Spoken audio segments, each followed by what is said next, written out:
Bonjour tout le monde, aujourd'hui nous allons rentrer en profondeur dans le sujet de l'organisation. Je vais vous présenter ma méthode. Cette vidéo va s'articuler en deux parties.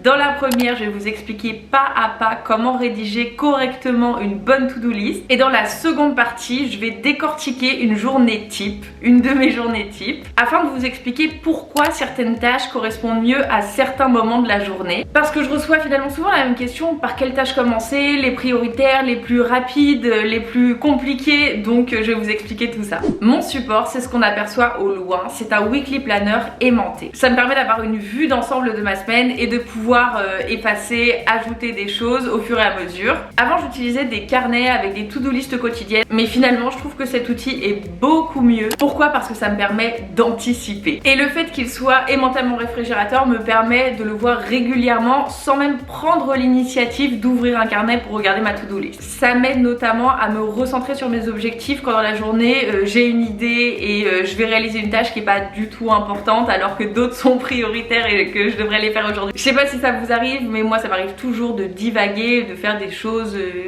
alors que je devrais en faire d'autres. Donc ça, le weekly planner, c'est mon support. Mon outil, c'est la to-do list. C'est tout simplement une liste des tâches que l'on doit réaliser dans la journée. Et là, pour le coup, on a une vue d'ensemble de toutes les listes que l'on doit réaliser dans la semaine. C'est important que la to-do list reste un outil utile et pas une source de stress, de frustration, de culpabilisation. Donc forcément, c'est pas fait pour tout le monde. Mais ça aide énormément les personnes comme moi qui sont de nature un peu rêveuses, éparpillées, pas très organisées. Pisces be like. Ça nous permet tout simplement de pouvoir atteindre nos objectifs sans rien oublier et d'être un petit peu plus organisé. Ça aide aussi les personnes un peu stressées et anxieuses à se libérer de la charge mentale de devoir penser à tout, de devoir tout mémoriser. Parce qu'en réalité, on peut pas se souvenir de tout. Si tu notes pas, tu vas forcément oublier des choses. Le premier conseil que je pourrais vous donner, suite à un commentaire que j'ai reçu d'une personne me disant comment tu fais parce que j'arrive jamais à finir ma to-do list, je mets toujours trop de choses dessus. Et bien le premier conseil, c'est d'assigner une durée à chaque tâche quand tu commences les to-do list, parce que moi aussi j'inscrivais des tâches qui étaient plus longues à réaliser que le nombre d'heures dont je disposais dans ma journée. Parce que toutes les tâches ne se valent pas en termes de durée, certaines vont te prendre 1 heure, d'autres vont te prendre 15 minutes. Donc à la fin de la rédaction de ta to-do list, additionne les durées de chaque tâche et vois si ça rentre dans le temps dont tu disposes. Mais toutes les tâches ne se valent pas non plus en termes de valeur. Certaines tâches qui te prennent 2 heures ne sont pas si importantes que ça, et d'autres très prioritaires, très importantes vont te prendre que 20 minutes par exemple. Donc là, ce que je vous conseille de faire, ce qui a vraiment tout changé pour moi, c'est de distinguer 3 choses. Les tâches professionnelles, donc toute activité liée à ton travail. Les tâches personnelles, donc le self-care, les amis, le couple et toute tâche qui est agréable. Et les tâches relatives aux tâches ménagères ou aux tâches administratives ou toute tâche hors travail qui est un peu pénible mais nécessaire. Ensuite, tu vas assigner une durée à chaque catégorie. Par exemple, ton travail, t'as pas forcément le choix, tu travailles, je sais pas, environ 8 heures par jour. Ensuite, tu sais que tu as 1 heure de transport chaque jour. Tu dors, mettons, environ 8 heures si t'es chanceux. Et bien voilà, tu sais qu'il te reste environ 7 heures à allouer aux tâches agréables et aux tâches un petit peu plus pénibles mais nécessaires. Et ça te permet de vachement mieux gérer ton temps et de trouver un équilibre qui t'est propre. Je vous parlais au début des tâches prioritaires. Les priorités, ce sont les tâches qui doivent être réalisées urgemment et qui sont ultra nécessaires. Chaque jour, je note une top priorité pour chacune des 3 catégories que je viens de vous énoncer. Donc il va forcément y avoir une top priorité professionnelle. Par exemple, filmer une vidéo. Une top priorité personnelle self-care, par exemple terminer mon livre. Et enfin une top priorité ménagère, activité pénible mais essentielle, par exemple aller faire les courses. Et ça, ce sont les 3 tâches qui te donneront le sentiment d'avoir réussi ta journée. Et c'est très important pour la confiance en soi, pour l'estime de soi, pour l'entretien de la motivation, pour ne pas procrastiner bien sûr. Très important d'avoir des objectifs prioritaires clairement énoncés et qu'ils ne soient pas non plus trop nombreux. Tu vas pas te mettre 5 top priorités travail par jour parce que ça sera compliqué de réussir à toutes les réaliser et là tu vas culpabiliser parce que tu n'en auras fait qu'une. Après avoir noté ces 3 tâches prioritaires, tu vas inscrire 3 objectifs secondaires mais importants. Pour ma part, ça va être monter la vidéo, faire 30 minutes de sport, passer l'aspirateur. Et je note des objectifs secondaires seulement si mes 3 top priorités ne me prennent pas toute la journée. Parce que par exemple, tu peux avoir une tâche qui te prend littéralement toute la journée. Je sais pas, un déménagement, un long trajet en voiture, un déjeuner de famille. Si tu ajoutes ces 3 tâches secondaires mais importantes, tu vas arriver à 6 tâches dans la journée, ce qui est déjà très bien. S'il te reste du temps, bien que tu ne sois pas obligé d'allouer tout le temps de ta journée à ta to-do list, t'es pas obligé de tout noter, tu peux aussi garder du temps libre pour la spontanéité. Mais si tu veux tester vraiment l'organisation, aller jusqu'au bout des choses, etc., tu vas noter 3 objectifs que j'appelle bonus. Par exemple pour ma part, faire la miniature de la vidéo, aller acheter une plante, faire les vitres. Bonus, ça veut dire que si tu les as réalisés, c'est très cool. Mais si tu n'es pas parvenu à les réaliser, c'est pas grave, c'était des tâches bonus, donc on ne culpabilise pas. En pratique, ce que je t'invite à faire, c'est 3 colonnes. Une pour le travail, une pour les activités personnelles et une pour les activités liées voilà, aux tâches ménagères, à l'administratif, aux choses pas très plaisantes. Tu commences par inscrire la top priorité travail, puis perso, puis obligation. Tu inscris les secondes de chaque catégorie, puis les bonus de chaque catégorie. Vous aurez remarqué qu'avant d'inscrire mes tâches ou mes objectifs, tâches, je trouve ça un petit peu dur comme mot. Je trouve qu'en français, le mot tâche est un peu négatif. Donc c'est pour ça que parfois j'emploie le terme objectif. Donc voilà, vous aurez remarqué que je ne trace jamais de tiret avant les objectifs, mais que je trace des cases. Et dans ces cases, je vais inscrire un symbole pour chaque activité. Et mon système est tout simple, il y a 3 symboles. C'est des symboles qui te permettent de cocher parce que cocher c'est un outil qui est surpuissant.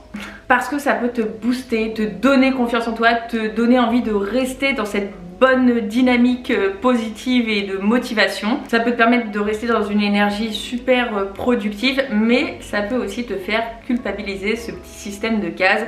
C'est pourquoi je ne laisse jamais une case vide. Si j'inscris une croix, c'est que la tâche est totalement réalisée. Si j'inscris une barre, c'est que c'est commencé mais pas terminé. Et si j'inscris une flèche, ça veut dire que c'est reporté. Et comme j'ai mon weekly planner avec ma vue d'ensemble de la semaine, directement je note la tâche au lendemain. Parce que comme on dit, life happens, il y aura toujours des cases que tu n'auras pas pu cocher dans la journée. Et c'est pour ça qu'il faut vraiment accepter de rester souple, de lâcher prise et de se dire que c'est pas grave. Ce qui est le plus important, c'est pas spécialement de cocher une case, c'est lorsque tu as un imprévu, de réussir à s'adapter, à rebondir, à trouver une solution, plutôt que de rester bloqué sur le fait de ah j'avais prévu de faire ça, mais il y a ça qui s'est passé, comment je vais faire, non, c'est pas grave, il y a toujours des imprévus, c'est l'essence même, la nature même de la vie. Le plus important, c'est la capacité d'adaptation. C'est un de mes profs lorsque je faisais des études qui m'avait dit ça et ça m'avait vraiment marqué, un prof de négociation je crois, qui m'avait dit le plus grand signe d'intelligence c'est l'adaptabilité.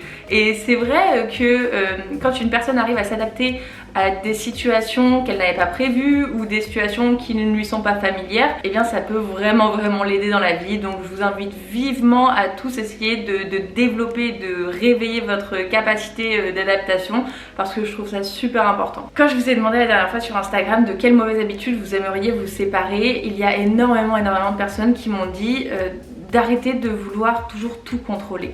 Et je comprends tout à fait que quand t'es anxieuse, t'as envie de pouvoir tout gérer, que tout se passe selon tes plans à toi, selon ce que t'avais prévu, mais en réalité tu peux pas contrôler. Regarde ce qui s'est passé l'année dernière. Enfin je veux dire, il y a toujours des événements qui sont plus forts que nous, la nature est plus forte que nous, la vie est plus forte que nous, et je peux vous dire que en fait ça t'enlève quand même une charge mentale de te dire que tout n'est pas de ta faute, tu n'es pas responsable de tout. Et voilà, c'était simplement pour vous montrer mon point de vue, ma perspective, de me dire que c'est plutôt libérant d'imaginer que tout ne repose pas sur nous. Donc tout ça pour dire pas de panique si on n'arrive pas à faire une croix complète sur un objectif. On va maintenant passer à la deuxième partie de cette vidéo, par quelle tâche commencer. C'est vrai que parfois on a tellement de travail, tellement de choses à faire dans la journée que juste on se pose et on ne fait rien parce que justement on ne sait pas par quoi commencer et on est un peu submergé par la charge de travail. Concernant l'ordre des tâches, en réalité c'est propre à chacun, à votre personnalité, mais je voulais vous présenter ma manière d'articuler ma journée parce que peut-être que ça peut résonner en vous,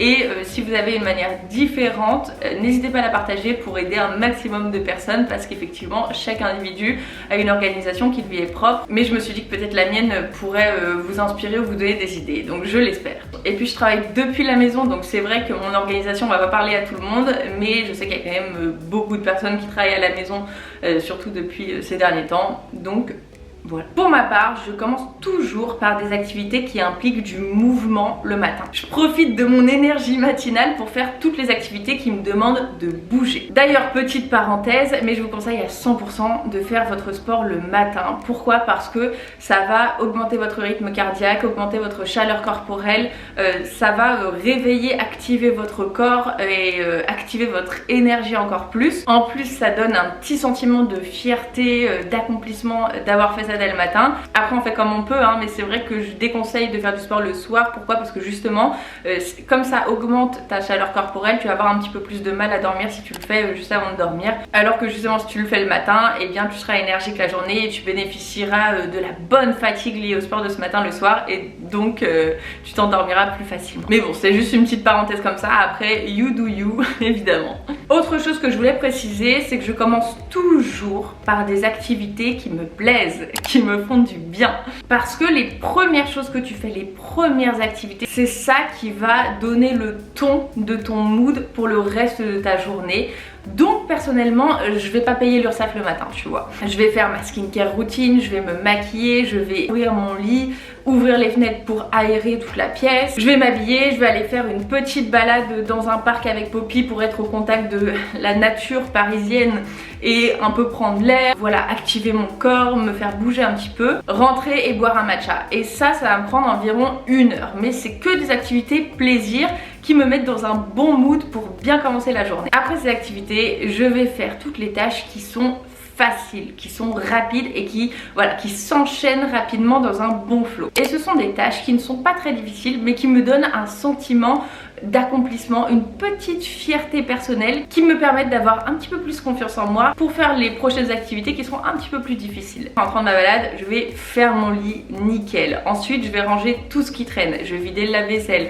Je vais faire une machine ou plier du linge qui était dans le sèche-linge. Passer un coup d'aspirateur ou encore aller faire les courses. Donc voilà, en somme, ce sont des activités plutôt ménagères qui me permettent de commencer ma journée de travail dans un environnement propre, sain et ordonné. Et ça, c'est super important pour que je sois plus efficace par la suite sur les activités qui sont un petit peu plus difficiles. Toujours le matin, je continue sur des activités qui me demandent encore de l'énergie, mais qui sont cette fois relatives à mon travail. Donc vous voyez que j'ai commencé ma matinée par des activités personnelles qui me font plaisir, ensuite par les activités obligations plutôt ménagères, et maintenant je continue sur mes activités du travail. C'est le matin que je suis la plus disposée à filmer une vidéo parce que je sais que c'est entre 10h et 13h que j'ai la meilleure énergie, donc j'en profite pour filmer mes vidéos. 13h, je sais, c'est plus le matin, mais je veux dire que c'est avant le déjeuner. Là, pour vous donner une idée, il est 11h53 lorsque je filme cette vidéo, j'ai une bonne énergie, donc j'en profite. C'est aussi le matin que je vais programmer mes interactions sociales, mes appels téléphoniques ou alors même mes rendez-vous pro en face à face, parce qu'après le déjeuner, le corps travaille pour digérer tout ce que vous avez mangé, et donc on a le fameux coup de barre. Je pense qu'on le connaît tous, même si tu manges sainement, même si tu manges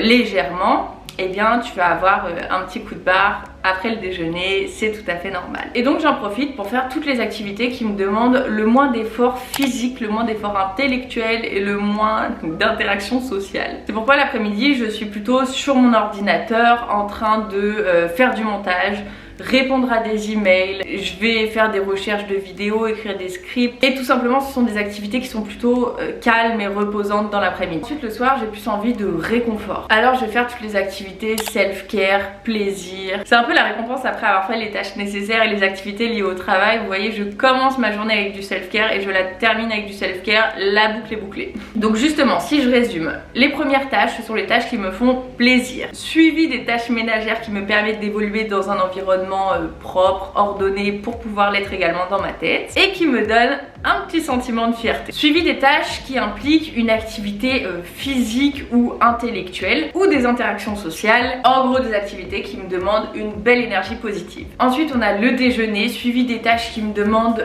moins d'efforts physiques ou relationnels. suivi des activités qui me font plaisir et qui me récompensent de ma bonne journée de travail. Donc vous voyez, ça c'est ma journée type qui correspond à ma personnalité. Peut-être que vous allez être du genre à pas du tout vouloir parler le matin et à vous ouvrir au contraire l'après-midi. Donc plutôt avoir tendance à programmer vos rendez-vous téléphoniques ou en visio ou peu importe face to face l'après-midi. Et donc c'est pour ça que s'organiser correctement, ça commence par le fait d'avoir un bon self-awareness, une bonne connaissance de soi et tout simplement être honnête avec soi-même pour pouvoir faire des choix stratégiques quant aux horaires et aux activités. N'hésitez pas, ça m'intéresserait beaucoup à partager votre journée type et quel type d'activité vous faites à quel moment de la journée pour qu'ensemble, moi dans cette vidéo, vous dans les commentaires, on puisse aider un maximum de personnes à mieux s'organiser, donc à être plus serein. Parce que finalement le but c'est ça quand même. Certes, faire des to-do list, faire les tâches au bon moment, ça permet d'être plus productif, d'être plus efficace, mais ça permet aussi d'être beaucoup plus calme, beaucoup plus apaisé, beaucoup plus serein et donc plus heureux. Voilà, j'espère vraiment que cette vidéo aura pu vous aider, vous donner quelques clés, vous donner quelques astuces. Dites-moi ça en commentaire, moi je vous embrasse très fort. On se rejoint tout de suite sur Instagram. Si vous voulez me voir plus souvent, je poste littéralement tous les jours sur Instagram ou sinon sur YouTube le mercredi 18h25 et le dimanche 10h du matin. Bye!